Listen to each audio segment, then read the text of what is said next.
Welcome to our channel. இப்போ நீங்கள் பார்க்குறது வந்து உப்பு உருண்டை, கார உப்பு உருண்டை. இந்த மாதிரி நீங்கள் செய்திருப்பீங்களான்னு தெரியல. இது வந்து புளி கார உருண்டைன்னு சொல்லலாம். இது வந்து ஓகே, இது வந்து நான் எப்படி செய்தேன்னா, புழுங்கல் அரிசியை வந்து 3 மணி நேரம் ஊற வச்சுட்டு அதை வந்து மிக்சியில் போட்டுக்கிட்டு தேவையான உப்பு, பெருங்காயம், கொஞ்சம் மஞ்சப்பொடி, ஒரு நெல்லிக்காய் சைஸு புளி அதில் போட்டுக்கிட்டு நல்லா மையாக அரைச்சிக்கணும்.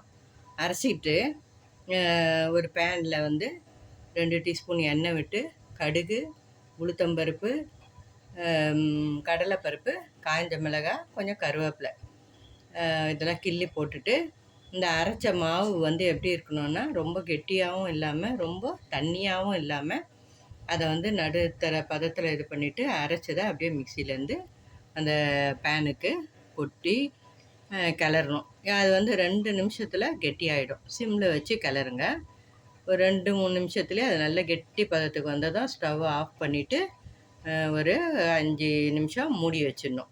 மூடி வச்சுட்டு அதுக்கப்புறம் வந்து கொஞ்சம் கை பொறுக்கிற சூடு இருக்கும்போது இந்த மாதிரி உருண்டையாக பிடிச்சி இட்லி தட்டில் வச்சு, இட்லி தட்டை காய வச்சு அது தண்ணி காஞ்சதும் இதை வச்சு மூடி ஒரு 5 நிமிஷம் வச்சிங்கன்னா சீக்கிரம் வெந்து போயிடும். ரொம்ப டேஸ்டியாக இருக்கும். இது வந்து உப்பு கொழுக்கட்டைன்னு சொல்லலாம். இது வந்து புளி உப்பு கொழுக்கட்டை, புளி சாதம் மாதிரி இதை வந்து உப்பு உருண்டையில் பண்ணியிருக்கேன். இந்த வீடியோ வந்து உங்களுக்கு பிடிச்சிருக்கோன்னு நம்புகிறேன். இது செய்து பாருங்கள், ரொம்ப டேஸ்டியாக இருக்கும். இதை செய்து பார்த்துட்டு எப்படி இருக்குதுன்னு சொல்லுங்கள். இந்த வீடியோ பிடிச்சிருந்தா லைக் பண்ணுங்கள், ஷேர் பண்ணுங்கள். எங்கள் சேனல் சப்ஸ்கிரைப் பண்ணிங்கன்னா இந்த மாதிரி வீடியோஸ் வந்து உங்களுக்கு நோட்டிஃபிகேஷனாக வந்து சேரும். தேங்க்ஸ் ஃபார் வாட்சிங்.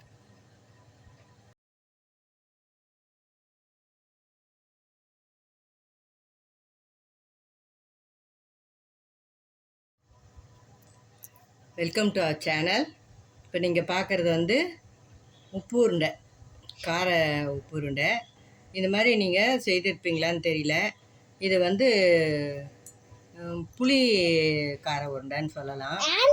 இது வந்து ஓகே, இது வந்து நான் எப்படி செய்தேன்னா, புழுங்கல் அரிசியை வந்து 3 மணி நேரம் ஊற வச்சுட்டு அதை வந்து மிக்சியில் போட்டுக்கிட்டு தேவையான உப்பு, பெருங்காயம், கொஞ்சம் மஞ்சப்பொடி, ஒரு நெல்லிக்காய் சைஸு புளி அதில் போட்டுக்கிட்டு நல்லா மையாக அரைச்சிக்கணும். அரைச்சிக்கிட்டு ஒரு பேனில் வந்து 2 டீஸ்பூன் எண்ணெய் விட்டு கடுகு, உளுத்தம்பருப்பு, கடலைப்பருப்பு, காய்ஞ்ச மிளகாய், கொஞ்சம் கருவேப்பிலை இதெல்லாம் கிள்ளி போட்டுட்டு, இந்த அரைச்ச மாவு வந்து எப்படி இருக்கணும்னா, ரொம்ப கெட்டியாகவும் இல்லாமல் ரொம்ப தண்ணியாகவும் இல்லாமல் அதை வந்து நடுத்தர பதத்தில் இது பண்ணிவிட்டு அரைச்சதை அப்படியே மிக்சியிலேருந்து அந்த பேனுக்கு கொட்டி கிளறணும். அது வந்து 2 நிமிஷத்தில் கெட்டியாகிடும். சிம்மில் வச்சு கிளறுங்க.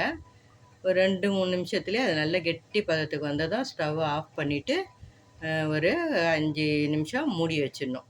மூடி வச்சுட்டு அதுக்கப்புறம் வந்து கொஞ்சம் கை பொறுக்கிற சூடு இருக்கும்போது இந்த மாதிரி உருண்டையாக பிடிச்சி இட்லி தட்டில் வச்சு, இட்லி தட்டை காய வச்சு அது தண்ணி காஞ்சதும் இதை வச்சு மூடி ஒரு 5 நிமிஷம் வச்சிங்கன்னா சீக்கிரம் வெந்து போயிடும். ரொம்ப டேஸ்டியாக இருக்கும். இது வந்து உப்பு கொழுக்கட்டைன்னு சொல்லலாம்.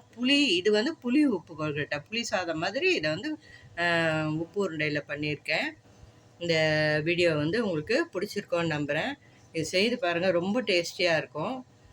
இதை செய்து பார்த்துட்டு எப்படி இருக்குதுன்னு சொல்லுங்கள். இந்த வீடியோ பிடிச்சிருந்தா லைக் பண்ணுங்கள், ஷேர் பண்ணுங்கள். எங்கள் சேனல் சப்ஸ்கிரைப் பண்ணிங்கன்னா இந்த மாதிரி வீடியோஸ் வந்து உங்களுக்கு நோட்டிஃபிகேஷனாக வந்து சேரும். தேங்க்ஸ் ஃபார் வாட்சிங்.